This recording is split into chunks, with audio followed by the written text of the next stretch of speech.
জয় ভোলেনাথ। মানব জীবন লব্ধ হয়েছে ভগবানকে পাওয়ার জন্য। প্রকৃতপক্ষে আমরা ভগবানেরই, কিন্তু আমরা আমাদের নিজেদের কাম, ক্রোধ প্রভৃতি দাস বানিয়ে রেখেছি। এটাই আমাদের মূর্খতা।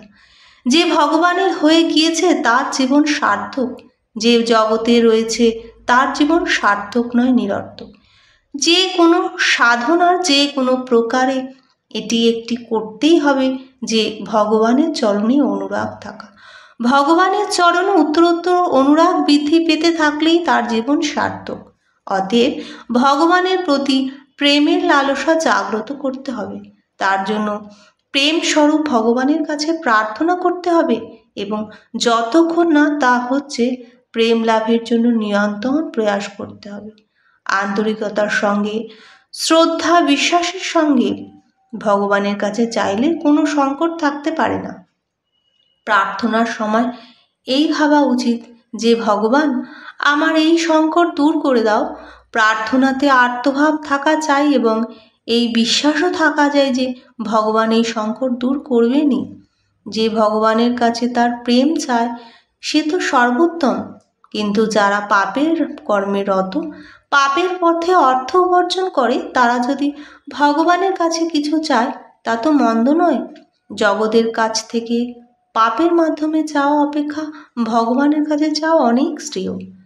অন্য যেসব সাধনার সর্বোত্তম স্থিতি পাওয়া যায় তা নাম জপে লব্ধ হয়, এ আমার বিশ্বাস। সাধকের মনোবৃত্তি উত্তরোত্তর ভগবানের নাম রূপ গুণ চিন্তনে যেন নিমগ্ন হয়ে যায়।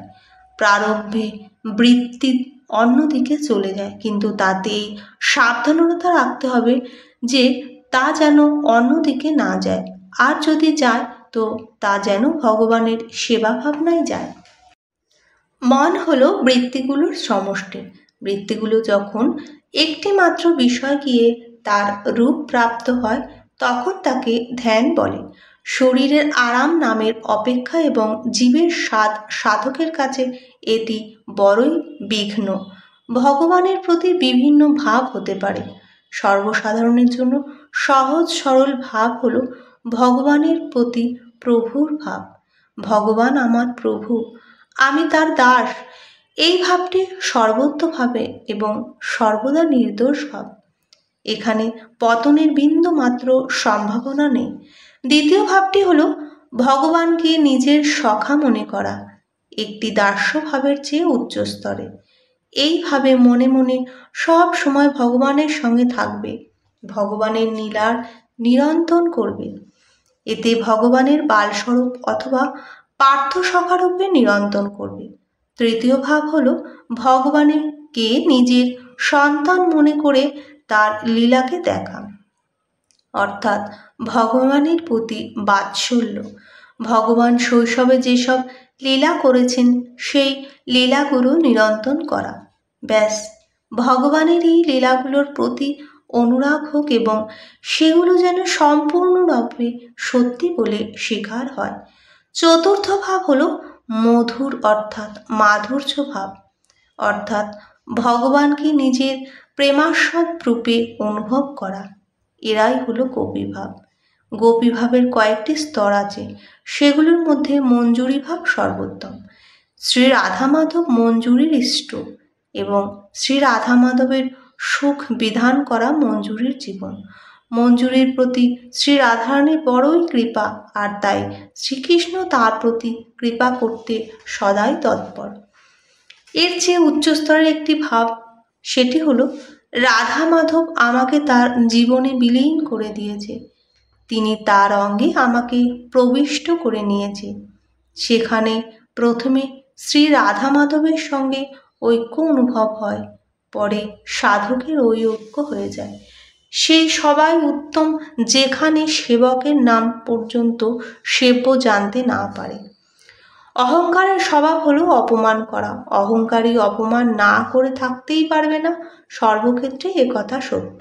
মন, শরীর এবং বাণীর দ্বারা আমরা যে ধরনের পরিবেশ করব, আমাদের ইচ্ছা হয় সেই রকমই হওয়ার। সঙ্গ থেকে বৃত্তি, বৃত্তি থেকে ক্রিয়া এবং ক্রিয়া থেকে স্বরূপ সৃষ্টি করা। আজকাল আমরা ধর্মের নামে লজ্জিত হই।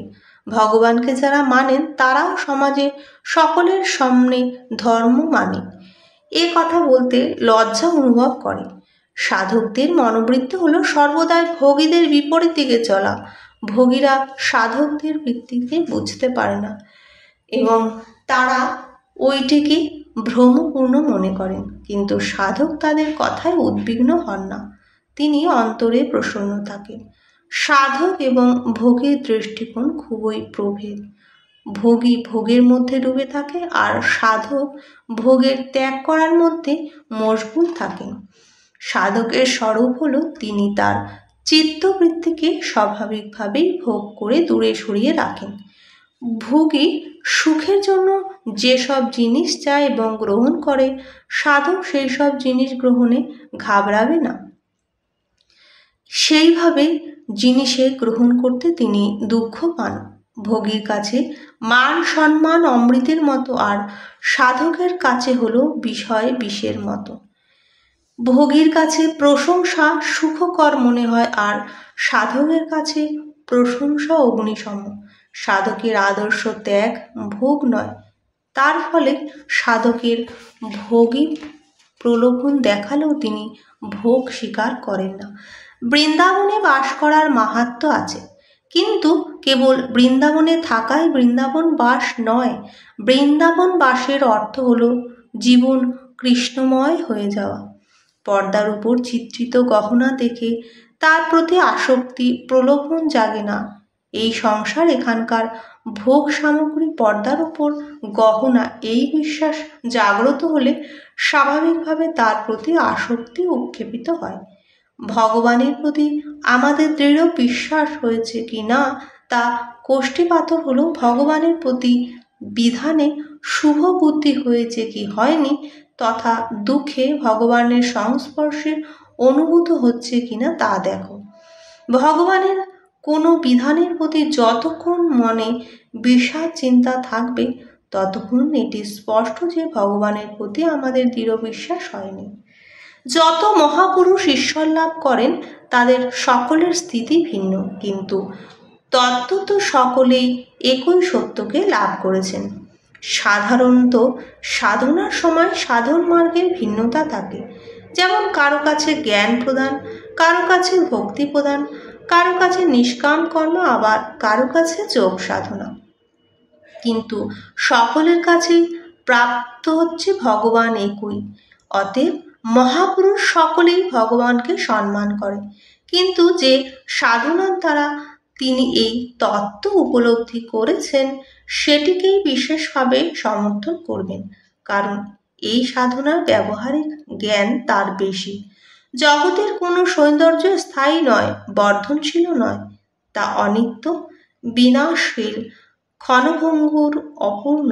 ভগবানের সৌন্দর্য নিত্য তথা সম্পূর্ণ হওয়া সত্ত্বেও বর্ধনশীল। ভগবানের আশ্রয়ের জন্য প্রয়োজন নৈবেদ্য। দৈন্যের অর্থ হল অহংকার শূন্যতা। আমাদের মধ্যে নানা প্রকারের অহংকার ভরা রয়েছে, যেমন ধনের অহংকার, পদ, সাধনা, জ্ঞান, ত্যাগ, সেবার অহংকার। সেখানকার অহংকারের যদি উদয় হয় সেখানেই ভগবানের বিস্মৃতি ঘটে, কিন্তু ভক্তের মধ্যে যে অহংকার করে আমি ভগবানের, ভগবান আমার, আমার প্রতি ভগবানের কৃপা, বাস্তবে এটি অহংকার নয়, এটি এক পরম সাত্ত্বিক স্বীকৃতি, এটি সাধনার অবলম্বন।